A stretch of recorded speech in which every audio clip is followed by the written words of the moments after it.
Arkansas will soon be seeing more than $200 million in funds focused on fighting the opioid epidemic in the natural state.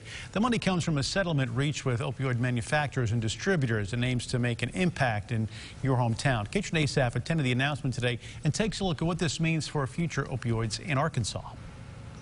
The $216 million detailed in this memorandum will be spread out across the natural state, going to programs that hope to stop opioid addiction from turning into an overdose.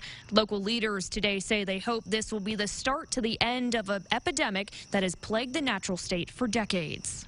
Well, good afternoon, everyone. When Attorney General Leslie Rutledge took to the podium Thursday afternoon, she wasn't alone. But it doesn't matter if you're in Pine Bluff, Bentonville, McGee, or in Clay County in the northeast corner, that all of us are in this together.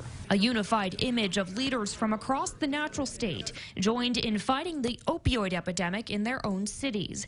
It's a feat made easier with the addition of $200 million. That's an incredible sum of money. The money comes from a national settlement reached with the likes of Cardinal and Johnson & Johnson and will be split in thirds, going to local law enforcement and governments at the city and county levels and the state. All these levels of government have come together, not just try and settle, but try and get money into the state and look at how we can use that money to save lives. The so-called Arkansas Opioids Memorandum of Understanding details how the funds can be spent, heading towards prevention, education, and treatment of opioid use. We do know that these settlements can be vital in preventing future harm, and that the money awarded in these types of settlements will help. For Gina Allgaier, the cause is a personal one. At the end of his life, he used street drugs that were unknowingly laced with fentanyl. She's one of many parents who have lost children to opioids,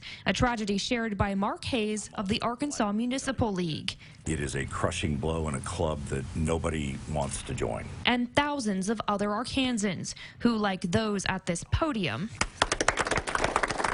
applaud a major step in the treatment of an epidemic. Now, Rutledge said this is just the start of fighting the opioid epidemic in the natural state. Between future settlements and state efforts to help law enforcement and local governments, the fighting of the opioid epidemic will be a priority for the natural state for years to come. Reporting in front of the state capitol, I'm Katrin Asaf.